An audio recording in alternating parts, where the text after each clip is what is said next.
I see the chat. Mm-hmm. You see my message. Yes, I thought because there's also a separate one that's messages. Like, so you said when I said. Got it. No, I didn't. You muted. Yeah, it's a lot. So, No, you're fine. it's just, Darn, you didn't. I was talking. We're testing, sorry. Oh, Sorry. Unmute her. Unmute her. Muted. You should be. Yeah, there you go. Okay, You're back. They're testing. They're doing testing. got it. Understood. Who's me? What? Who's the host? This computer. The only way to host the meeting has to be this computer. Cool. It's the only thing we're very, very strict about. Yeah, well, that makes sense. Because all the tech is hooked up to this computer, that camera and the microphone and all that good stuff. Is there a microphone? yeah, there's- Wait, where'd Yeah. Jenny go? I'm here. Oh yeah, will you always show her face? We just want to keep you there. Let's make her bigger. Yeah, can you pin my I'm screen? gonna run. I have other things. I'm gonna go see if I can find someone to help you with the internet. Oh. Apparently not that person. Not an Okay. emergency. 'Cause Oh, all no, of our you can stuff make is her right bigger, here. guys. Make her a little bit. We have, I mean, most of the things that's gonna happen is gonna happen on that computer, because that's how you get virtual people. Yeah. So that's, at the very least, that's what's Oh. happening. But I might just join. You're welcome to make sure that your Muted. everything is muted, because they will cause Other feedback. than- Jenny, do you want to try sending something in the chat? Sure. One thing is you will have a microphone, so that computer is for host, but we have a phone line you guys are gonna pass around so the person can hear you. So as it is, you're kind of having a projector voice a lot right now. You have an actual phone mic, it's just a handheld thing, super quiet, or super easy to hold Okay. for when you're speaking. It's only that way the person like have to yell. Lovely. So in terms of like having your microphone on, like that kind of stuff, you can have it on to work in there, but you don't need to unmute yourself, you don't have to work all night. Got it. All right, I'm listening. I'll be just staring at Jenny. Should we pin Jenny? What? Yes, you can send any. I'm gonna go find you a CCP person. What happened? Questions, let me know. Nice to meet you. I don't think we can, just try to get some stuff here. We're good. So don't Okay. stress about me. I can ask Alright. again later. Yeah. And I want to get started. Started with doing, it's gonna work out. It's just We'll just stand next to each other and kind of. It actually is very good microphone, so if you hold it, you'll like hear her too. Okay, great. It's great, we tested it ourselves. Oh, And it wonderful. also does not look like the shirt thing. It won't catch on your shirt and hold on. I want to know how they pull that off. I don't know, it was only like $25 though. What? So it's a very good microphone. Wow. I might have to follow up with you. Oh, wonder man. You did a very good job. Very cute. Thank you. I'll be right back, guys. I'll be right back. Okay, Kellen, tell me. What did you say? What did you say? Jenny. Don't listen to me, I was just surprised. Guys, Go it is- do what you need to do. Okay. Who is presenting? You? All of us, Oh, all the no, time. not two. Yeah, That's we're the gonna same. roast it a lot. What? Yeah, give it to me. I'll be the one. I will be the one. I will be the one in charge. It's like those Instagram interviews. You can tell. No, everyone says that. It's totally fine. What are you? Yeah, what did you do? Oh, that I see that. That's most. I'm Virgo, Aquarius, Aquarius. So I have a lot of Aquarian energy. What do you think of that size for her? Smaller, bigger? It'll only be a couple of bucks. Oh. What could we do? Yeah, why don't you flip through a couple slides? Yeah, Alright, let's, Because it might have just these stupid squiggles. wait, we're being recorded right now. Wait, wait.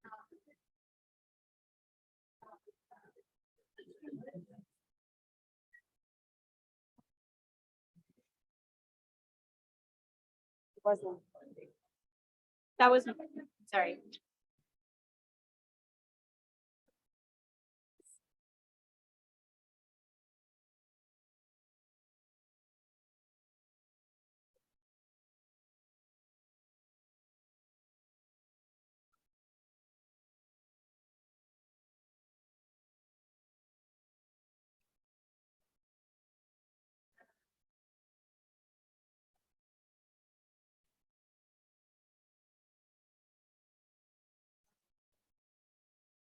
How do I mute you? Mute me?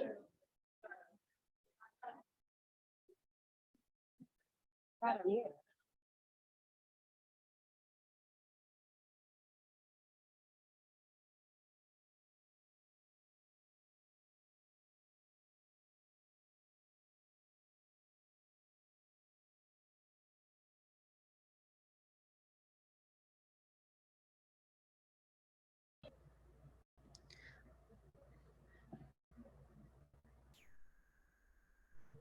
Hi, folks online. Can you hear me?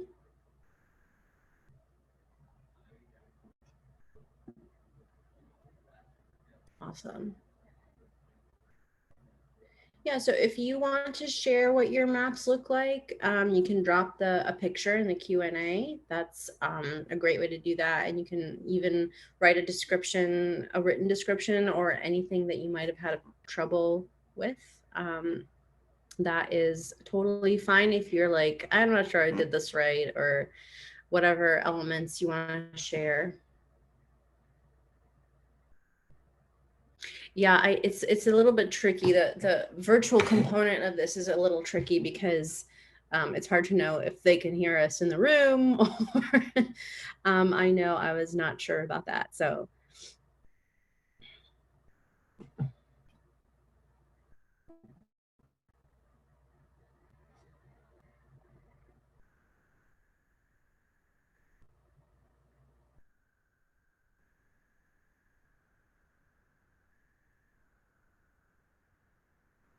oh cool, Mary, you're at Cleveland State. That's awesome.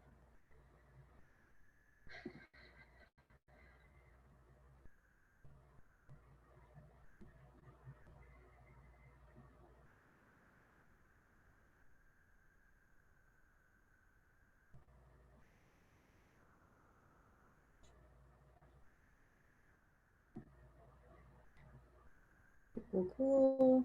Let's see.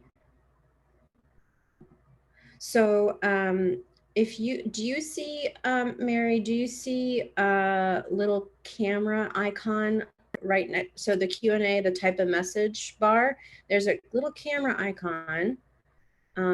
If you click on that,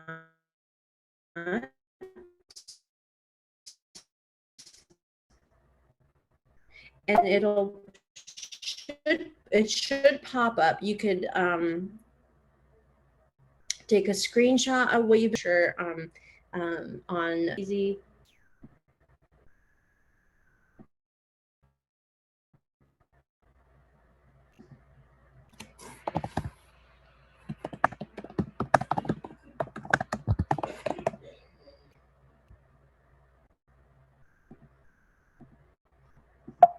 Oops, cancel.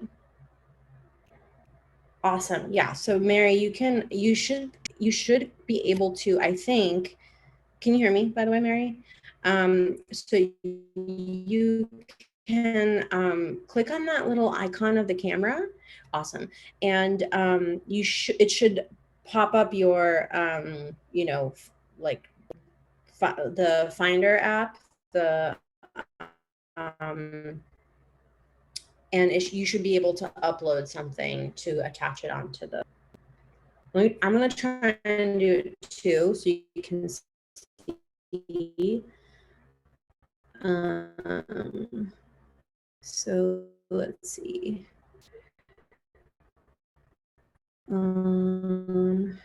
Desktop screenshot. Oh, cool. Okay, you did it. Awesome. Nice. Okay, I can't see the writing very well, Mary, but what I find interesting is that it's almost like a ladder going up.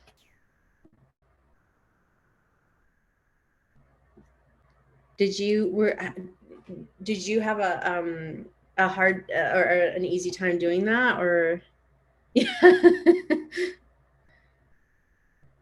What is your initiative?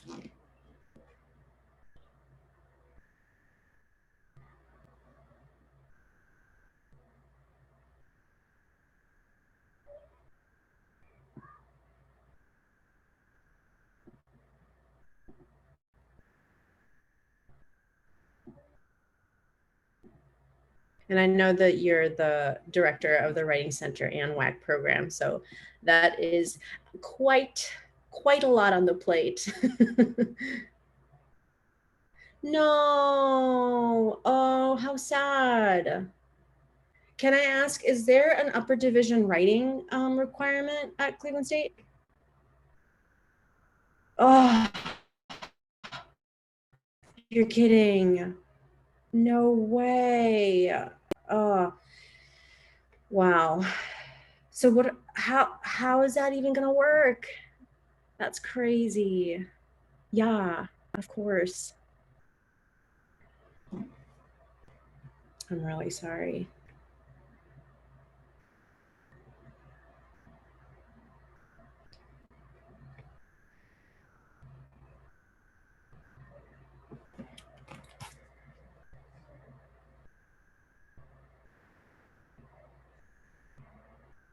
Mm, I'm really sorry. And of course that happens like, yeah, it's very disrespectful. I'm really sorry. So are they decreasing just like the WAC support offered to faculty, or are they also decreasing like, uh-huh,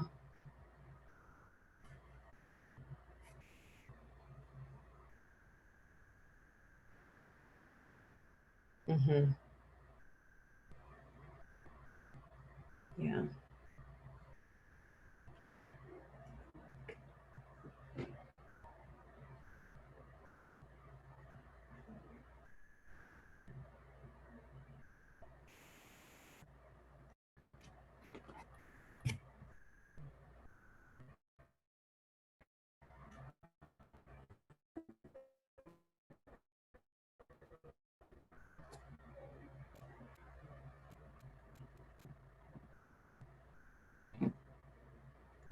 Interesting. So you're saying that like, did they use any like what how do they assess that they're not prepared, that the first year writing is not preparing students? Like how does that even, just based on grades or? Yeah, I mean, right. Yeah, it's, I mean, obviously, yeah, it's counter research. Um, mm-hmm. Uh-huh.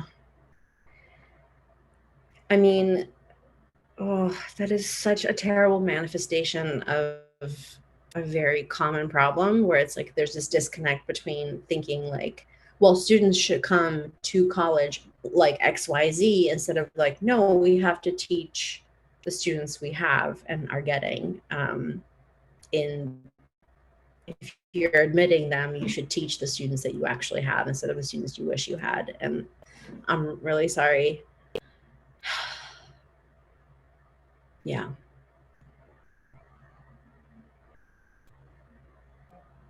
Yep.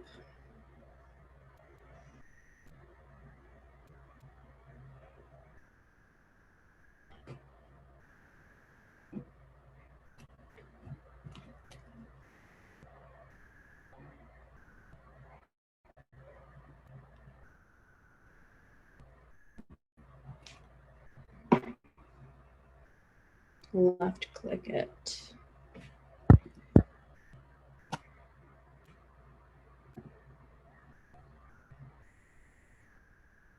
Oh.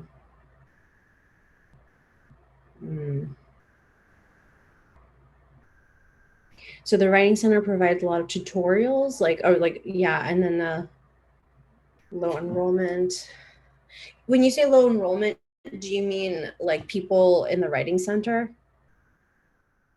Like just like not as the Writing Center isn't as busy, or? Yeah, I see. Uh-huh. That is great. Yeah, and I'm sure this is all complicated by COVID, like exacerbating literally everything. Ugh, I'm really sorry. Hmm.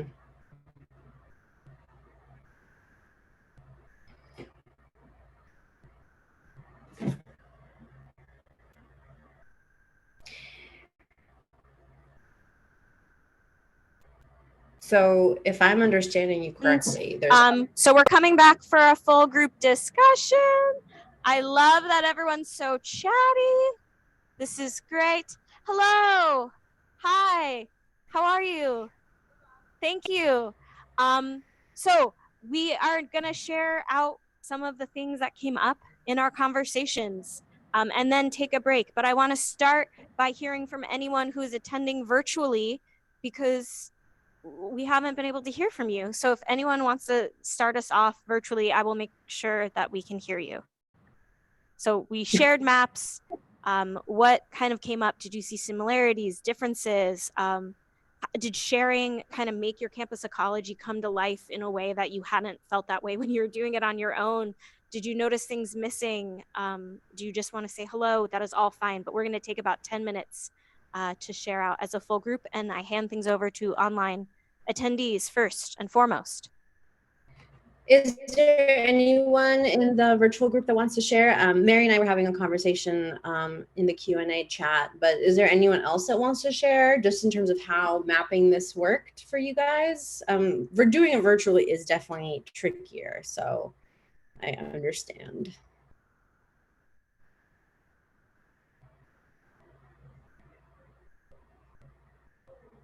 If you are on Zoom virtually, you can raise your hand and I will be attentive to that. Yeah, I'm sorry, I can't see Lauren since I don't have access to that. Okay, then we will open things up to the whole group and I will pass around this tiny microphone. Does anyone want to start us off? The question is, what did you gain from talking to each other in small groups?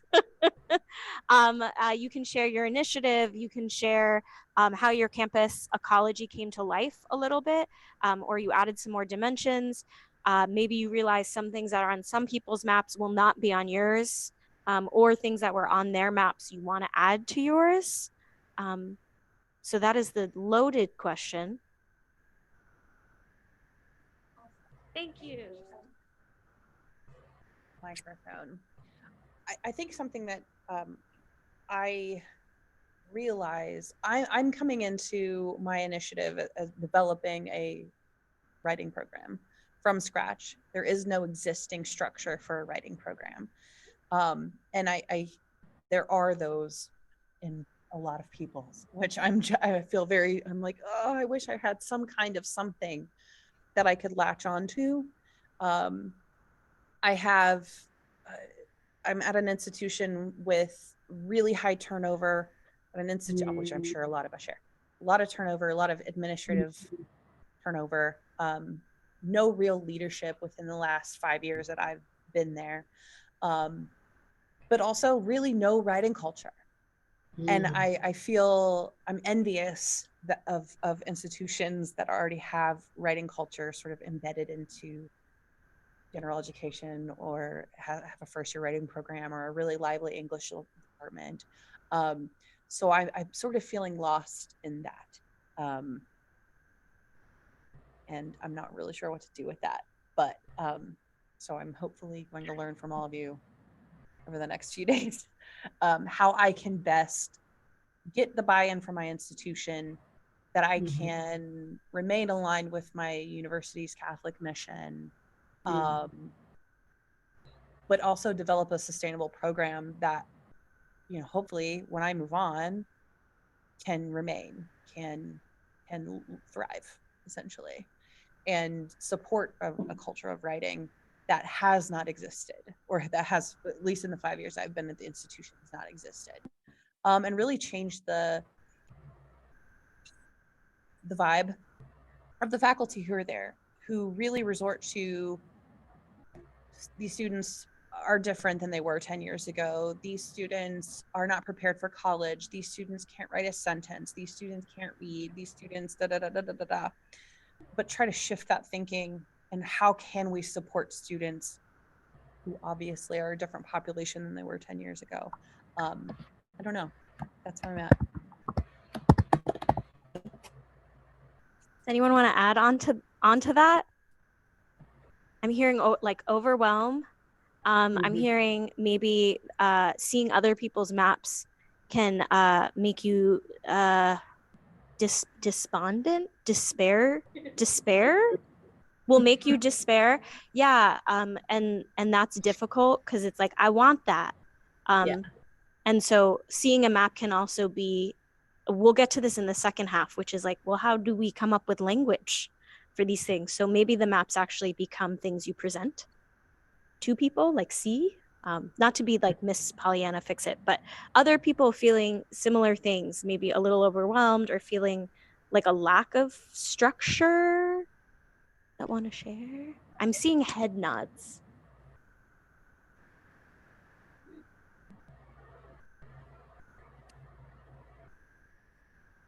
Sorry, you have to watch me run across the room, getting my steps in. Thank you. So I don't know if I mean, it is overwhelming, but just thinking about these maps and seeing other people's maps, I was reminded of why this work is so difficult to do, because it's not necessarily, most of us are not working within this structure where we are making all these decisions. And when you start mapping these out, you realize that a WAC, any kind of WAC-like program, though it can start very locally, is affected and affects quite a bit of the institution. And so it's been nice to kind of hear, though, that there are some similarities, and by similarities, I'm talking like factors to consider, things that, as I heard, you know, my two new colleagues of mine over there that I was speaking with, it was just like, oh yeah, well yeah, we deal with that same issue, or we're in the same space. So anyways, so just overall, this was really helpful to see that, and I think that instead of, oftentimes this kind of map, you kind of learn by experience, because you realize, oh, I didn't talk to that BPA that I was supposed to talk to. Now they're on my purview, right? But this actually, now you can see it. It's actually there before you, so you don't miss that individual or that conversation or fostering that relationship. And the whole time I was thinking about this work, I think about how we think of the work of building a WAC program. There's some tangible elements to that, but I feel like there's a lot of pre-rhetorical work that takes place. So the moment you say, I'm going to start one, actually, that really, it should be, I've started in a year or 2 years fostering relationships and getting to know my culture. And now I'm at a place where now I can start one, right? Because I've done this work. So this was truly helpful in that regard.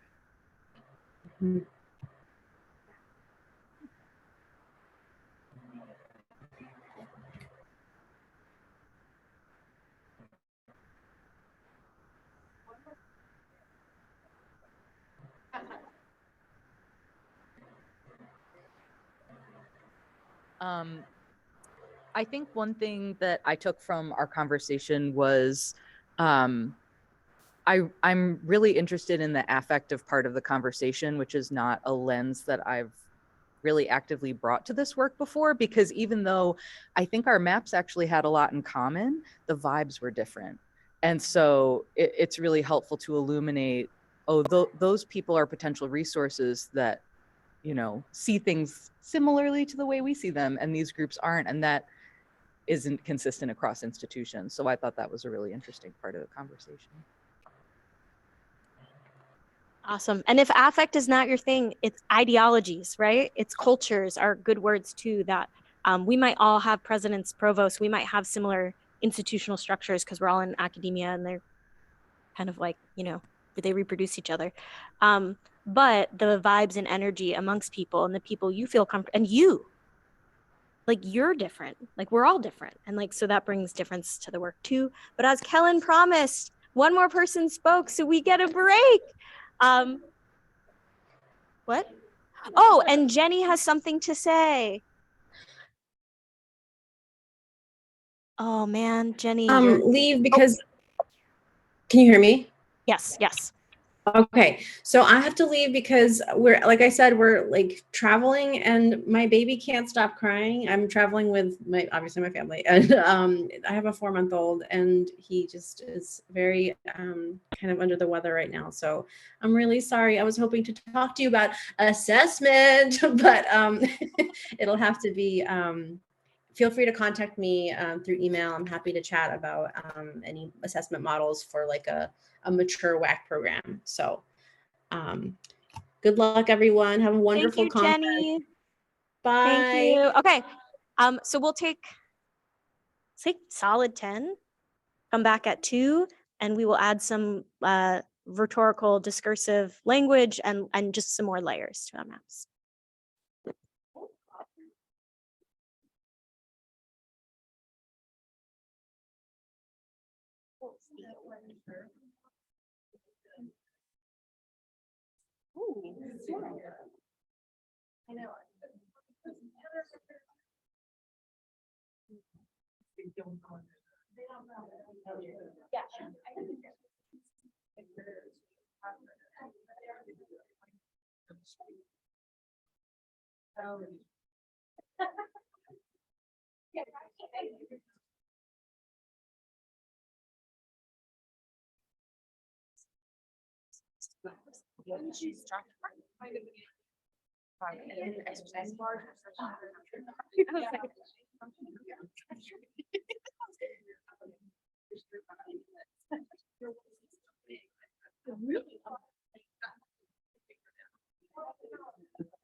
No, this is when I teach in the prison, it's 3 hours.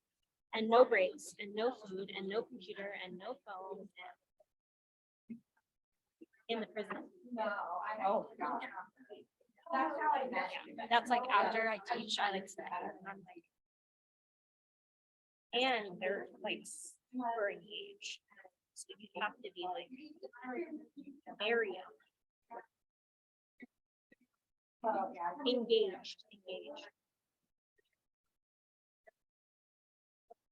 Yes. Yeah. 93. All right. So I'm 80. What? Oh, Charlie and Ann Harrington, who started WAC. And, Yeah, we Peter worked with Elbow, Ann. my dissertation director, and Bill Friend, Peter Elbow. Oh, cool. So, That's awesome. So yeah, just. That was happy a days. great time. It I was a bet. great time. Just so many really awesome. Not Yeah. that they're not awesome now. but Yeah, I imagine. Yeah. The awesomeness must continue. Yeah.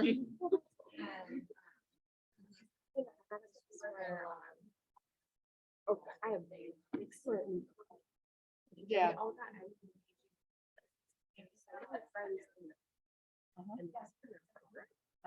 So many friends are like, Right. because you guys never, like.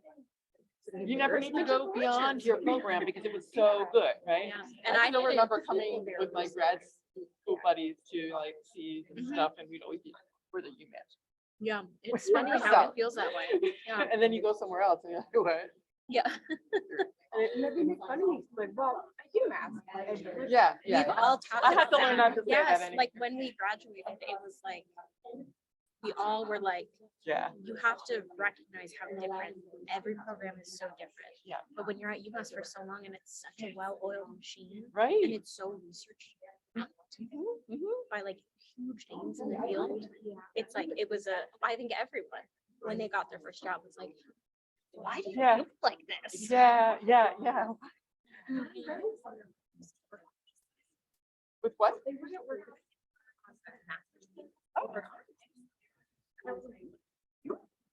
What major? In my school, it's like the opposite of this. Yeah. Oh, yeah. It's like, we do whatever, That is so and we do funny. it better than everyone else. Oh, see? Lauren works at Amherst College and their writing center. Oh. Our But writing they're center. professional staff. Oh, really? it's no Okay, no peer-to-peer. students. Okay. That's what Smith is too. I applied for that. job. I Yeah. applied for Smith too. Oh, yeah. Interesting. And my school would 100% be professionally staffed, but the endowed funds, only peer-to-peer. So that's what saves, I mean, in my opinion. Yeah, what yeah, saves the, right. I think very good. It's nice that you have down funds. It's the best thing. Yeah. I just got funds cut from the WAC grant saying what's the Yeah. problem? The Yeah. problem is I can't get funding for the internship program. And everyone still has a new. Yeah, no, everyone. It's just, everything's tight. There's such a mess going on. They're all afraid of the cliff. Mhm. You know, the enrollment drop that's gonna happen in a few years. But And that all the everyone is austerity afraid of it. practices too, of What? like the austerity Yes, practices and the yes. market, like that's huge. in our- Right. We're Because so of what's small, coming. Yeah. Yeah. They're like, well, the market was really good in the pandemic, but it might not get the same returns. Oh. What? Yeah, I know, but we're so small that we know who our chief investment officer is, and Oh, she wow. is the highest paid employee at our school. Of course. That makes way more sense than the football coach. Oh, yeah, no, we're Division 3, so. We just moved up to Division 1. We just did too. Oh, From where 3. are you? St. Paul. So we moved. You're not Hamlin? St. Thomas, not Hamlin. Oh, I'm from, Helen's from Oh. Minnesota. Hey, you said Midwest. yeah. And I went to St. Louis. And I wanted to go to McAllister and didn't get in. Oh. And I had a legacy. Like, how bad was my ouch? And then they sent it to me. Yeah. Boy. Yeah, my son just graduated from McAllister. Yeah. And I wanted to meet the people that's from, because someone else from that. Oh, really? Yeah, I don't know. Yeah. Yeah, it is. I just got all my WAC, or sort of WAC, colleagues from the ACTC schools, associated colleges, Twin Cities. So it's like Hamlin, St. Thomas, McAllister, St. Kate's, and. But anyway, I invited them to a lunch, and we all talked about just what's going on with writing at your program, and some of them have WAC, some don't. But that was kind of a fun thing. Get your local community. Yeah, together that's like, we've that. been doing that, but just with our junior WAC, like some junior WAC people, all from UMass. But we now are all at different institutions. Oh, I see. So yeah, that's So we another way. meet, Yeah. like once a week, Right. like mostly to be like, how do you get like from the minutia to the like big things? But yeah, that would be a great. We each have 6 minutes. Yeah. We each have 10 minutes and there's 6 of us. We share like a win, a challenge, a question. Nice. Yeah. Yeah. So it's nice you have that common background. Yeah. Yeah. Yeah. No, I mean, so sometimes I'll run into people who are in my, ancient times, UMass at conferences and stuff. People are starting to retire now. It's like, oh, what? My friend Paul, who, we went to grad school together and taught in. Anyway, yeah, he says, no, I'm not going to be retiring. Wait a minute. So this is what happens on the other side. Yeah. Oh my God, all I want to do is retire.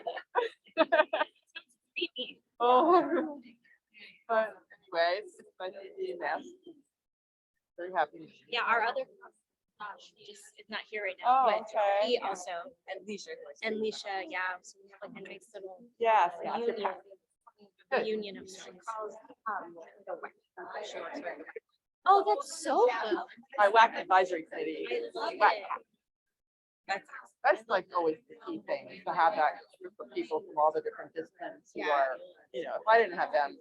Well, it's just the round table. Yes. Yeah, Yes. because it's exhausting It is. and people don't get it. No, once and they're Ian in it. Harrington was so helpful when I first took the WAC job. I was like, I was at UMass, but I never did anything to do with WAC there, and all I knew was that she was, digging it. So, yeah, she was so kind and gave me advice to early years. She was ready to retire. I took her last class. Yeah, when was that? What year was that? 2012? Well, it was 2 weeks. No. It was my first year in the PhD program, so I was in 2012. Okay. And she taught research methods. I was like, obviously I want to do Yeah, research yeah. methods. But it meant that I took research methods my First year. semester. Wow. And now I have taught research methods in their first semester. I'm like, oh, this is so stupid. You need to take this right before you do your proposal. You have projects in mind. Learned a lot about qualitative research and I became a very good reader. Oh. So it was still good, but Yeah. my anxiety around my own dissertation was very high. Mm. Class. Mhm. But Yeah. Great. Yeah, I never worked there. I just get my degree in comp ed. Okay. Yeah, mine I was in writing. American Studies. Yeah. Oh, American. Yeah, but I had done all, The like, I writing worked at the program. writing center and, yeah, and I'd worked from undergrad all the way through. Wow. That's why I'm very grateful. I'm like, how do I send? I need like 3 really good pieces to send to like my director who doesn't know about this. And these are what I think. Like, do you agree? They have like the background for it. So it's nice. It's time. All right. That went fast. It also finished my banana.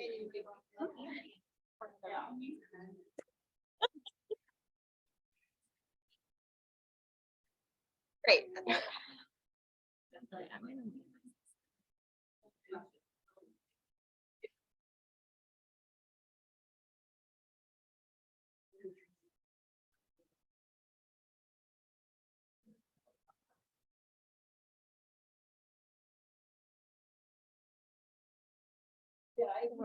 Go after the what's the next one?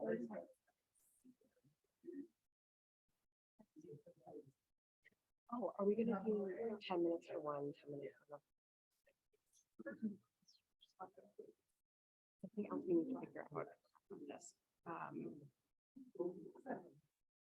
Is getting the live Google sheet in the chat. That I can do. Getting the PDF in the chat. I did that. I did the slides already. Do we want to The slides are there. okay.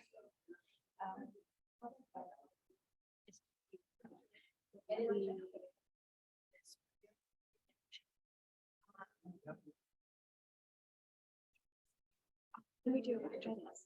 I think I'll just talk first. I'm happy to do that. So we'll do yours. Dr. Jenny's and then we'll just move forward from there. Yeah. I think we have my conclusion. Oh, with the money? Okay.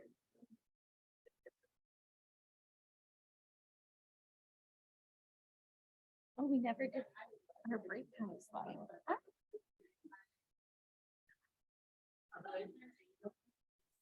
We start? Should I pee? Let's start. Okay, we're gonna come back together for the final hour. 3 hours is long.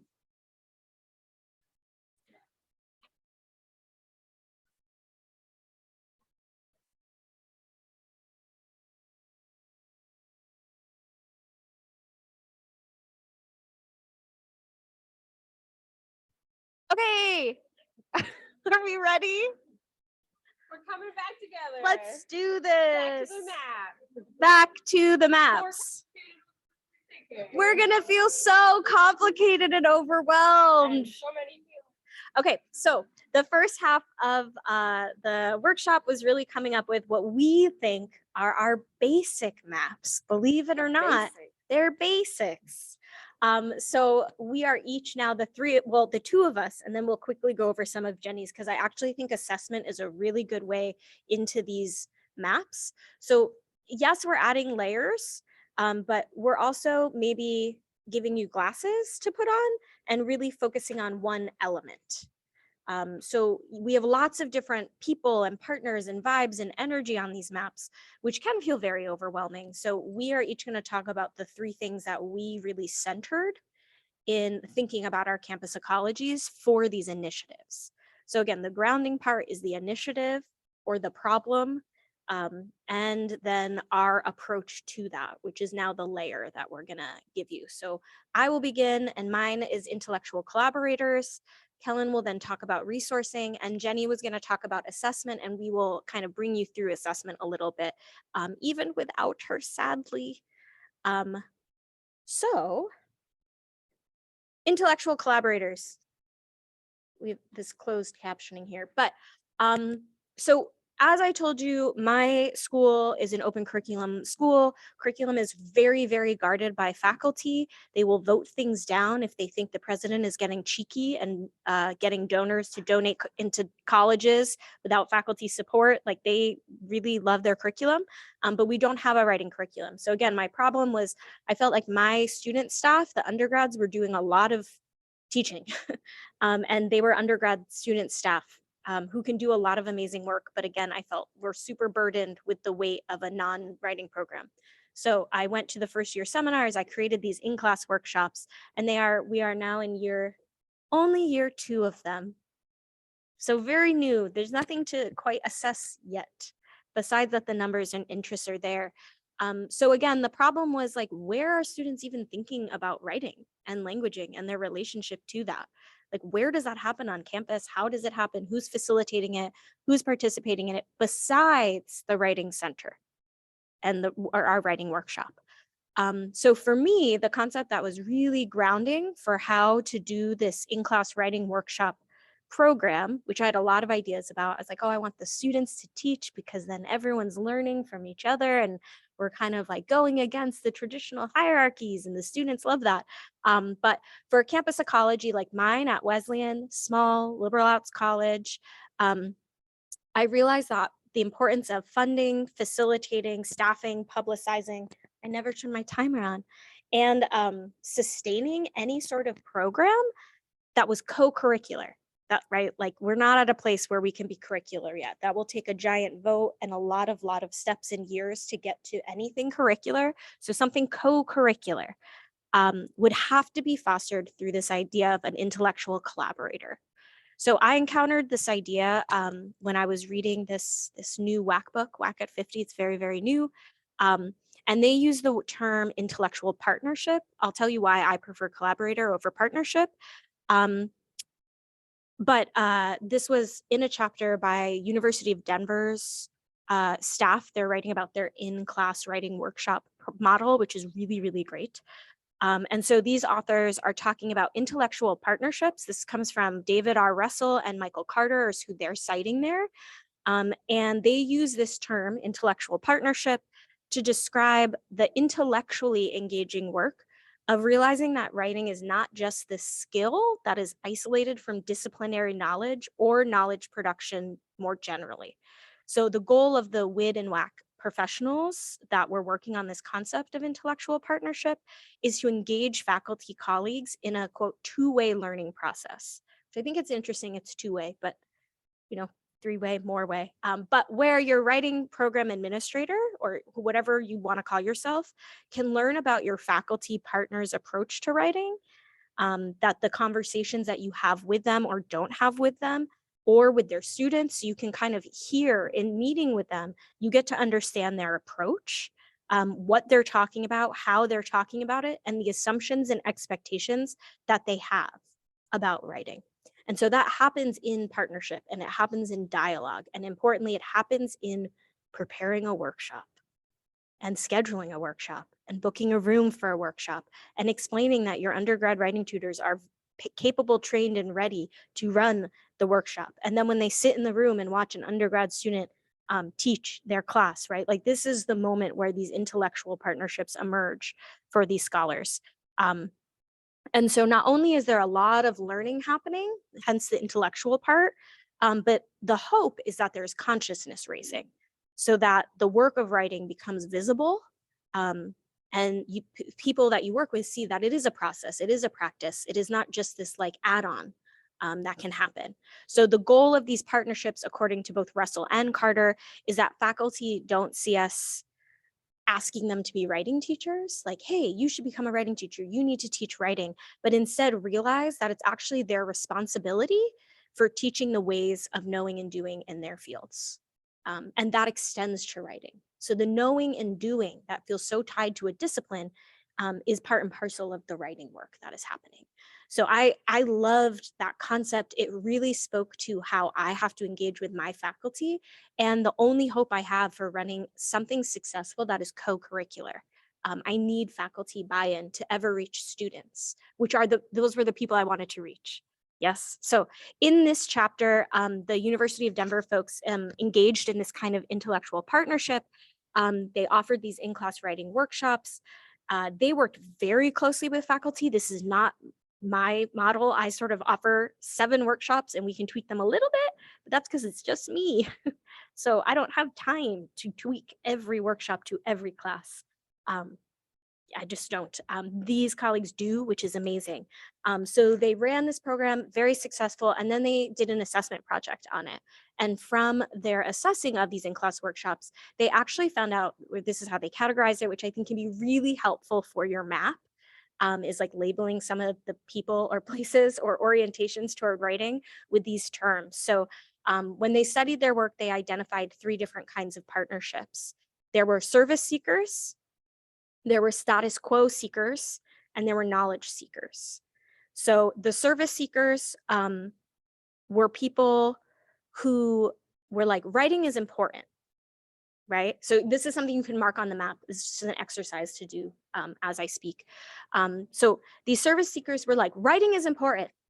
I'm like, I'm in. You're right. We need to like teach them some things.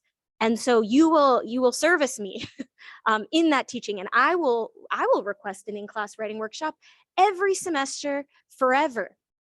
Thank you for offering this service to me because I believe in you, right? So we see the orientation, right? The orientation is very like, yes, learning about writing is important, but it is not really their job, right? They don't see it as the work of teaching their content.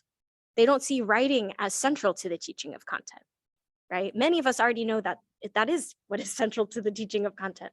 So they will be coming, they will be making appointments, they will be bringing in the workshops. The second grouping that they discovered were called status quo seekers. So these were people, this is like maybe a little bit of the nuance of them. So they were really interested in engaging in the workshop development. So they would be like, I want to give a student a real world example.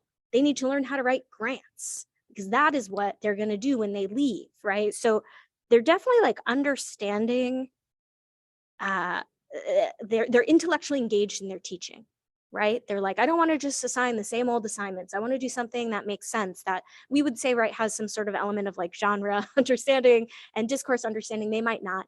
But that is fine for them. It's like the real world application of the piece. And they're very invested in working with you on developing a workshop that fits their assignment.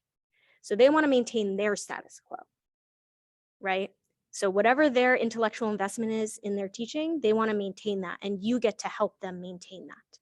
So it's a little bit different than the service seeker who is like, you bring me your expertise, come to me, right? The status quo is like, I'm good. I know my status quo, and you can help me teach my students the status quo.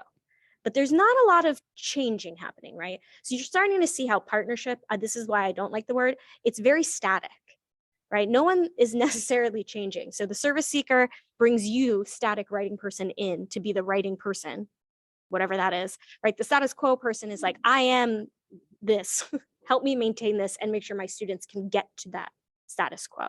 And then the third one is the knowledge seeker. Surprise, this is the one they all are hoping for. This is someone who is really reflective, what they see in their answers, of this like intellectual partnership. So it's someone that is deeply engaged in the kinds of pedagogical questions that you're asking them. When you ask something like, well, what are the learning objectives and how does the learning objectives relate to your assessment practices? Like these are the kinds of questions that will go on, not just what's the assignment? When is it due? And how will a workshop on revision help your students, right? So there's a deep engagement in their teaching practices that engages them in the questions that you're going to be asking them as a WAC professional as well. So this framing, I think as you go through your map, can be really helpful when we try to think about like our orientations to different people on campus. Like, who are our service seekers? Like, none of these are bad or good, right? We don't need to like put good or bad on it, but it is helpful to know like this person will come to me forever for me to serve them. But that's a good partnership sometimes, right?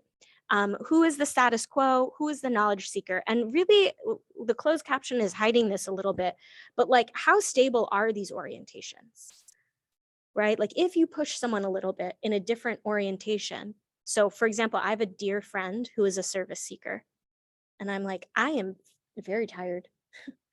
You can run this workshop now. I've done it twice, and I have faith that I have modeled it. I give you, you have lesson plans, you have PowerPoints. I don't need to be the service person that you are seeking. You can in fact be the service person that you are seeking, right? So where can you push those orientations a little bit? And how does pushing those orientations, like how do you maintain the relationship with the person? We are still friends, it is fine. And we are still colleagues, right? So it's like, I pushed her a little bit to like take some ownership over her teaching and not always be bringing people in, and to realize she can do that teaching. So at my Slack specifically, engaging community members through these intellectual endeavors is key. Faculty at Wesleyan for the most part, believe in a liberal arts education model, no matter how hard their R1 research agendas pull them away from their teaching. So Wesleyan's considered a little Ivy. They're very into, no shade to Ivy, sorry. But the relationship between teaching and research can get a little blurry there. They are, though, teacher scholars, and they deeply appreciate the ability to not only learn how to teach, or like to watch someone teach or come up with ideas, but to really understand why the teaching can happen the way it can and how it relates especially to research. They are very interested in research-backed methods. They value research, they value scholarship, and they enjoy when they can really exist in that hyphen of teacher scholar, when they recognize how it's together. When I talk to a philosopher and they realize, oh, I understand the learning objectives here versus someone in MB&B. They really appreciate that attention. So for me, intellectual collaboration is my way of understanding my map. I once called it buy-in. It's funny, we were talking about it and Kellen's like, oh, you're trying to get buy-in. I once thought it was a co-curricular initiative, and now I call it an intellectual collaboration. I connect with my faculty colleagues to make writing more conscious, more deliberate, and in turn, I'm trying to help foster this explicit writing education for the students. So that's the way I can get to the students and make things explicit. It has to be through my faculty colleagues. So it brings my faculty in line with everything we're doing in the Writing Center, but it is very slow. It's very hard to see an outcome. Yeah, and it relies a lot on like faculty autonomy. So if that's like a thing that you're wrestling with, I find that it has worked pretty well by engaging them as teacher scholars rather than like people that are lacking, right? So I can say to you all, like, guess what? We have no writing program. And you're like, oh, right? But for the people who have them, right? You're like, how could you not? But if I also, and this is imperative, I must learn beside them, right? If I come into that intellectual partnership, then I'm giving them something because I'm this stable entity. But if I go into a collaboration and I learn from them and they learn from me, and it really is collaborative, a new sort of connection evolves through that. So I can't always see them as lacking and me as having, right? That you're so lucky, like that can't be always the orientation. And so that kind of collaboration is important. And I will say it's slow work, but it happens when you go into their classroom and you're like, how do you use your tech? Right? Like that is intellectual collaboration. It might seem like not, but it is, right? Like, are your students always this quiet? Or are your students always this chatty, right? Like connecting to them as people is really important. So I will just say partnership again, I feel like feels a little static. I partner with a lot of people on campus, a lot of people, but I prefer to collaborate. I'm really interested in what bending towards in a way can actually produce. This is maybe part of the transformative part. Partnering is a tried and true method, but collaboration really is a place where you can figure out what is sustainable, what makes sense for your campus ecology.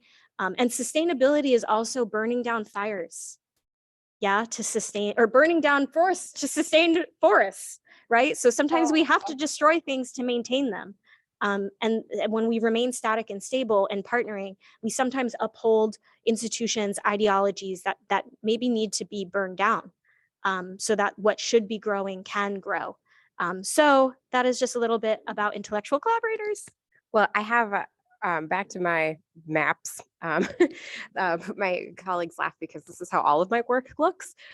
They've seen it many times. So I put circles around, what was it? I put circles around the knowledge seekers, the departments where I feel like I have like an intellectual baseline. We feel like intellectual peers that are working towards something together. I put down service seekers and triangles. Those are the ones that are like, hey, writing. Come on over here.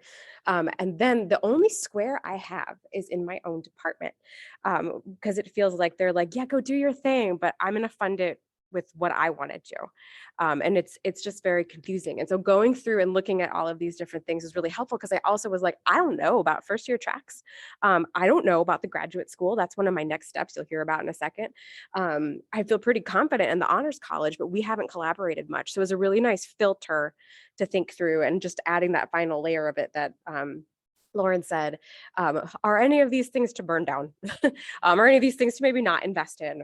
That kind of thing. So go ahead, take a minute, just look at your map, see if you can apply this filter. Where are your service seekers? Where are your status quo seekers?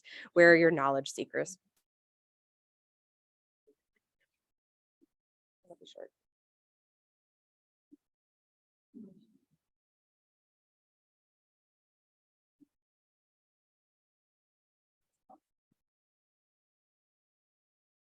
This is another way of thinking of like, who do I have a relationship with, right? Sometimes we're like, oh, you're my buddy, you're my friend.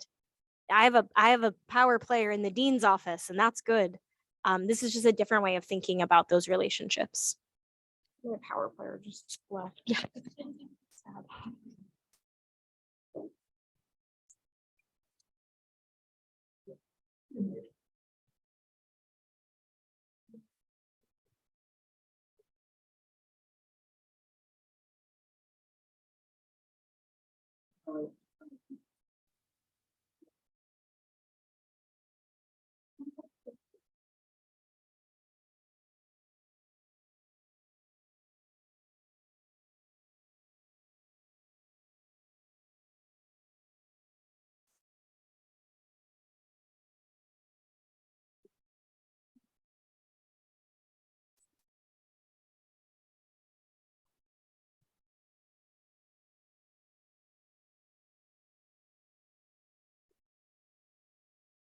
Take a moment, wrap up where you are.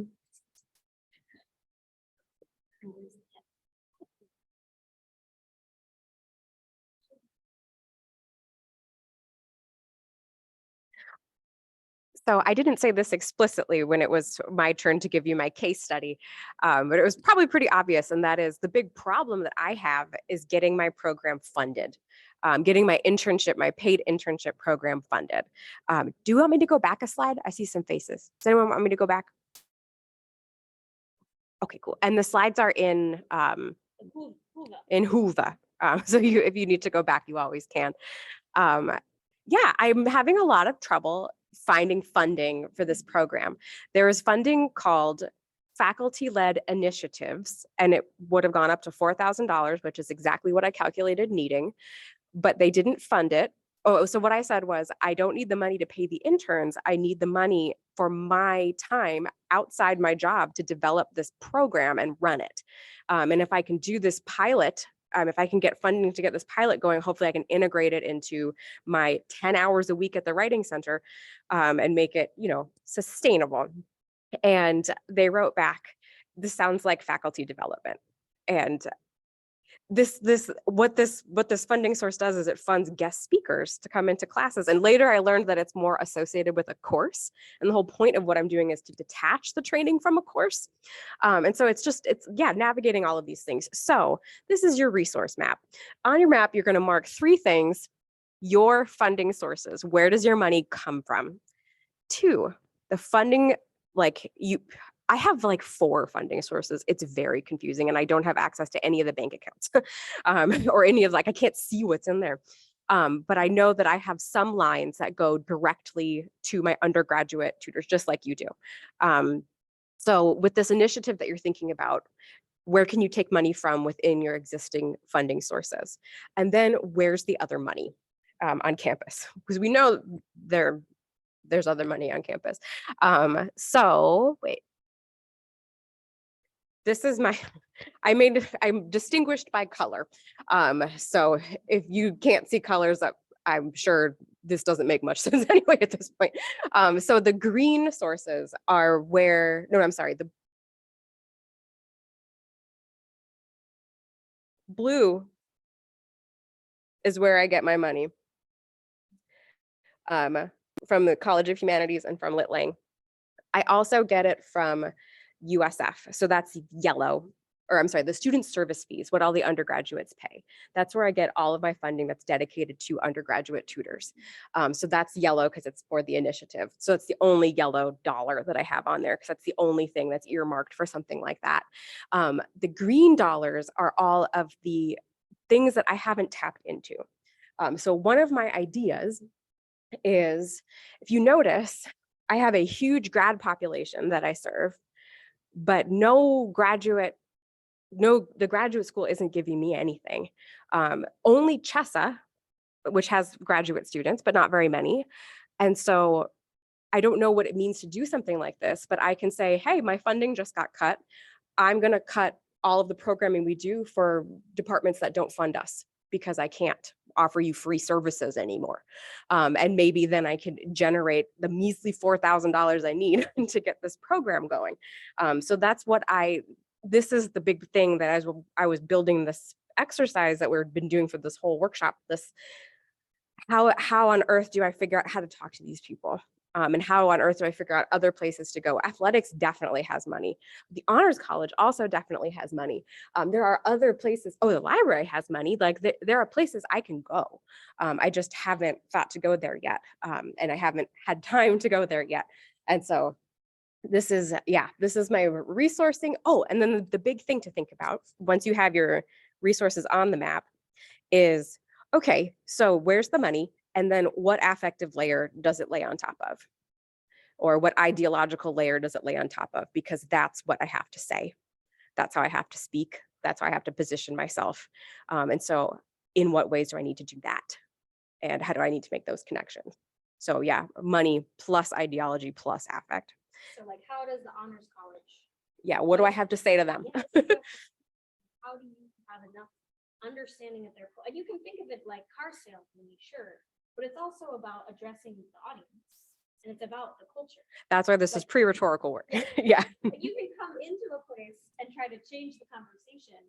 I mean, we all know this, right? We all study this. Like, we can also listen and say back what we hear, and that's also part of it. So if it makes you feel sleazy, Oh, don't get the money. yeah, Yeah. We need the money. and like talk to people the way they're talking. Like, don't always make them orient towards you. You can orient towards them. You can orient towards them. So let's say 3 minutes, put your funding map down.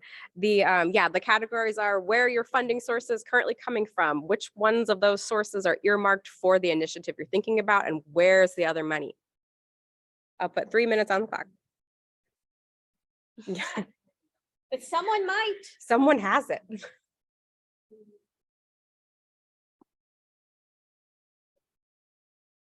And I would just add, from a rich small school, don't sleep on alumni and advancement.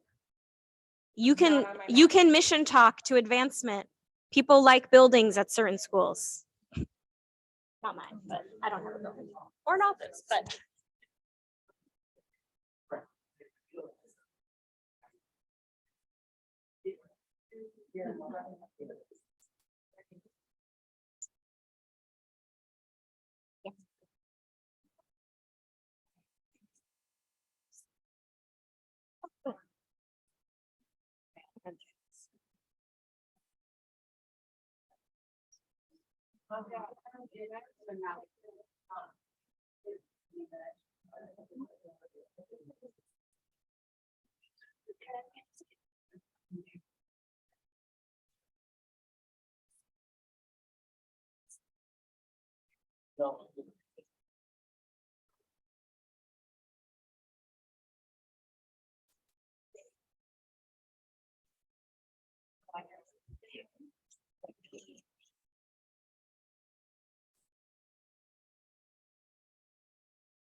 Hey,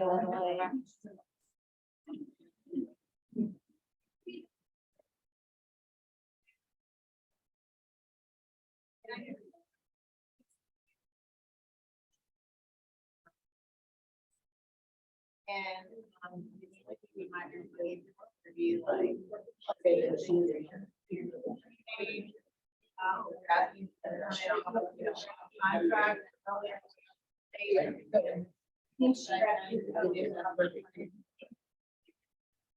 But it goes a long way.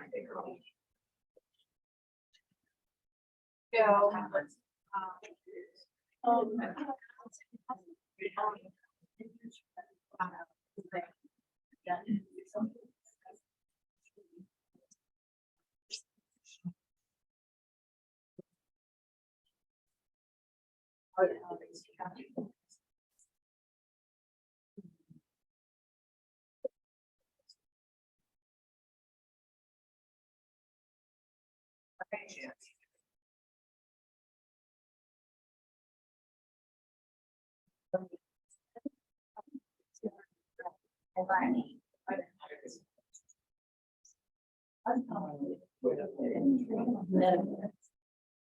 Just waiting to see.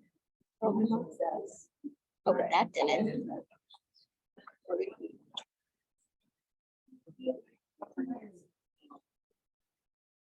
Yeah. Okay. So the final thing, the final lens we want to give you is from our dear colleague, Jenny, who is no longer digitally present. But her lens, because her program had been running for 7 years, gives us a very different way of thinking about this, which is thinking about time. And assessment is a really great way of thinking about time and labor. So it helps us think of like strength and success. I feel like normally what we think of assessment is like, how successful is this program? But assessment is a really great metric for a time, measuring time and like how long a program can be sustained over time. So she's actually currently doing this assessment project. So she told you she was at Fresno and now going to Springfield. So she's been out of UMass for a while and yet is still involved in the project. So very sustainable. So an assessment project can actually maintain that kind of intellectual connection, whether you're at a place or not, which is great because they're working on this project and she's all over. They're looking at the role of the writing fellows from different perspectives in the department to think about how this writing pedagogy is actually influencing student outcomes. And remember, that was where the chair was like, we're not teaching our students like anything about writing. Yeah, a true knowledge seeking kind of intellectual collaborator. And so the assessment project lets them look through that. Again, this is Jenny's caveat, is that the assessment project like came from the chair and the faculty, but it's launched by faculty in the department who were interested in the efficacy of the program. So having, again, that kind of buy-in or having those collaborators who are really invested in not only like it's not a service seeker, right? Like they don't just want you to come in, but they actually want to know how like effective it is, right? That's a real intellectual curiosity. So much so they'll design a study with you and do it when you live in California and they live in Massachusetts, right? So again, that like the intellectual partnership is there and the faculty buy-in is there. So what they're thinking about is, 7 years in, they're really interested in the program angle. They're interested also in the student outcomes and then faculty and fellows.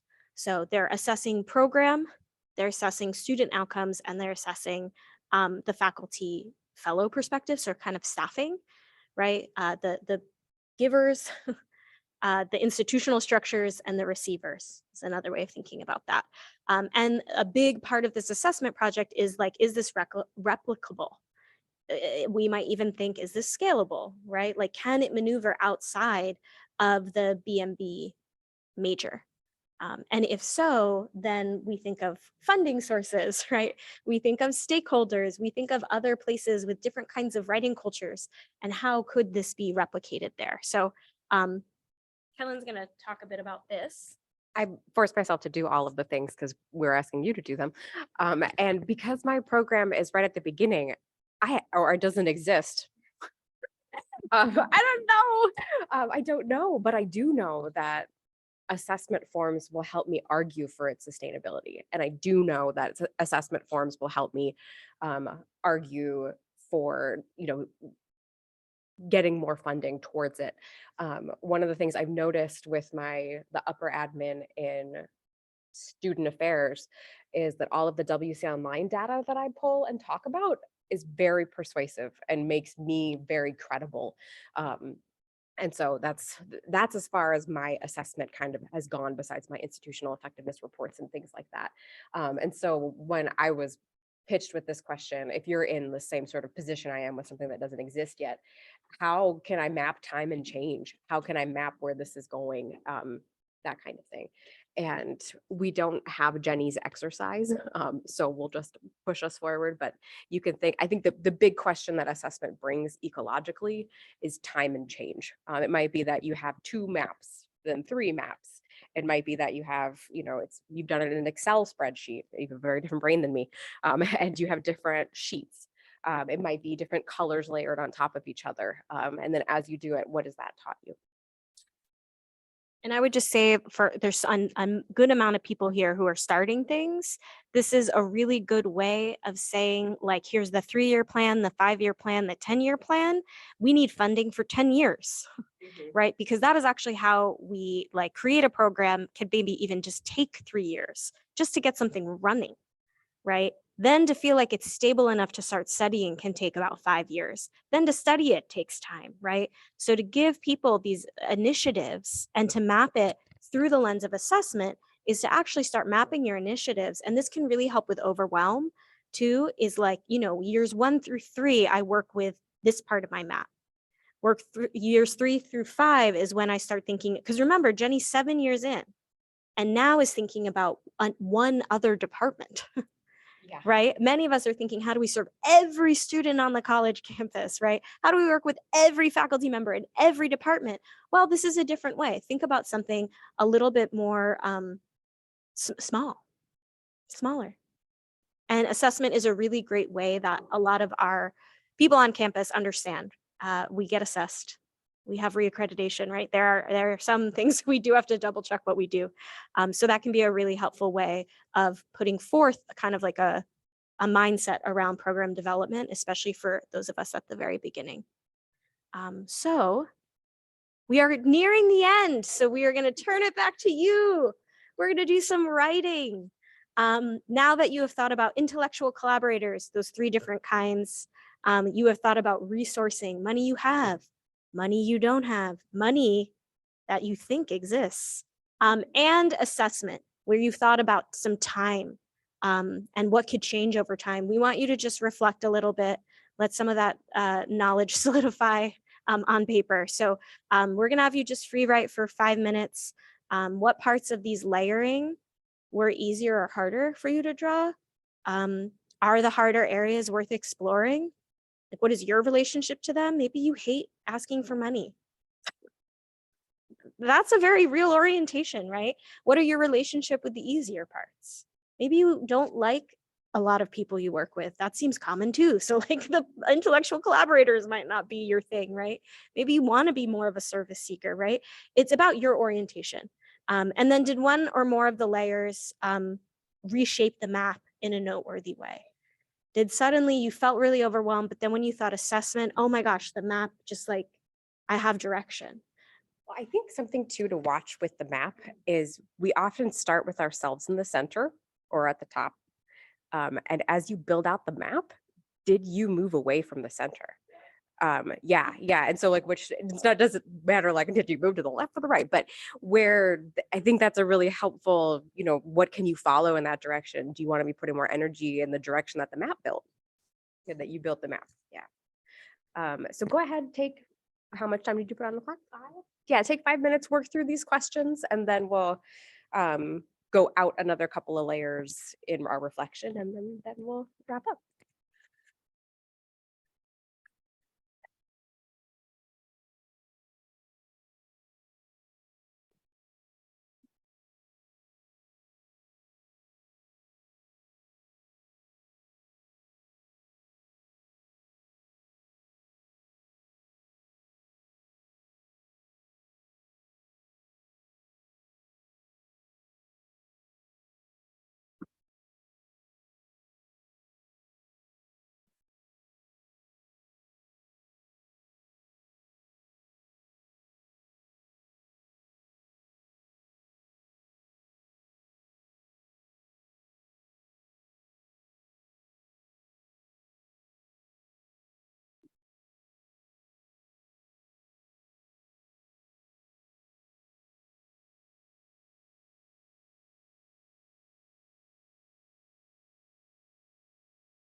Okay, so next, take what you've done in this sort of like wrapping up of your layering work and move to the next steps.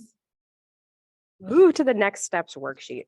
So we have a PDF version. We do not know how to distribute that, but in the chat you'll find our collaborative version, and we are excited to figure out how to email the materials to you after this.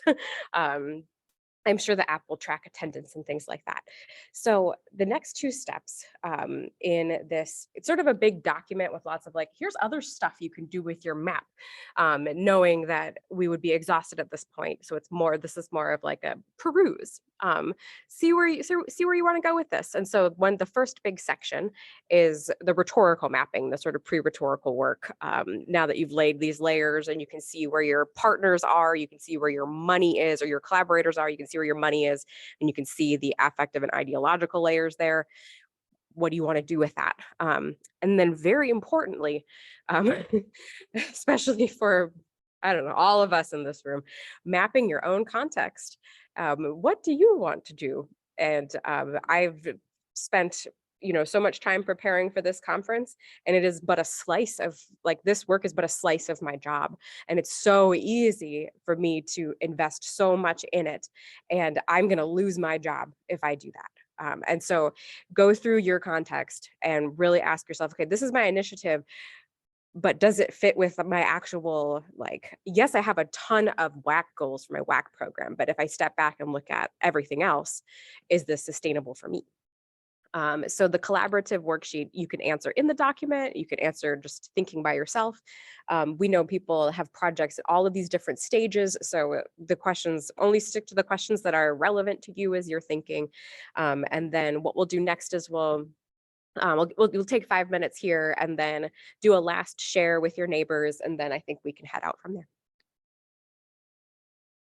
Can people get to that worksheet? Yes. I'm gonna try to, well, you all get to just watch me find this.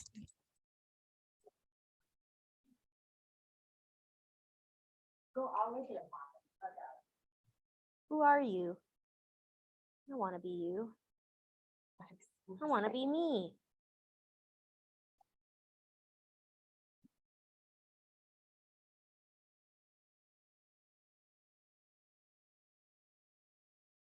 Oh, well, this is going to be embarrassing.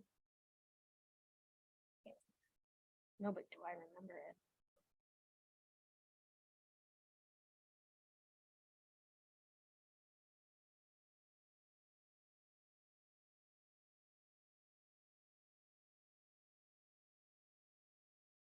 So feel free to write on this. It's interactive, live. It's going to live forever as long as you go to it.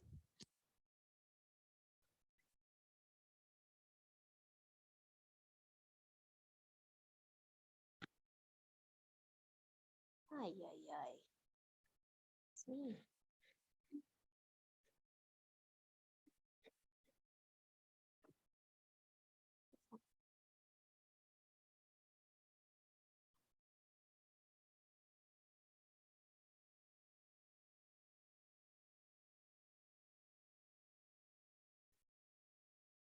Whew.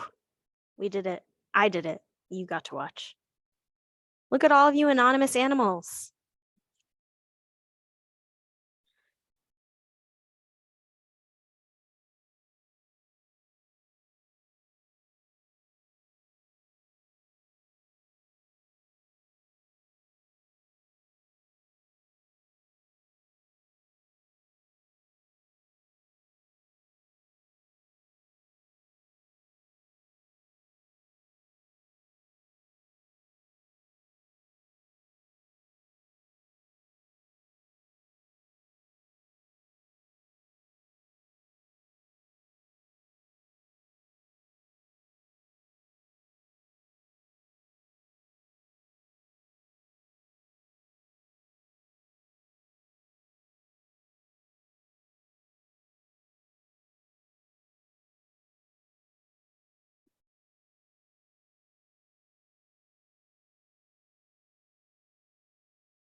All right, so now if you want to turn to your partners, your collaborators here in this workshop, and just sort of close out your discussions that you've been having. I think one really important way to do that, if you're willing, is to share the your context part of it. Can you do this? Is this what you want to do? Is this a part of your 5-year plan? That kind of thing. And we won't come back as a full group, so you can. We will be up here. You can come in and check in with us. We'll wait until the end, of course. But as you close your conversations, you can move on with your day, and we'll see everybody at all of the other things. Thank you for listening to us and doing what we asked you to do. Yeah.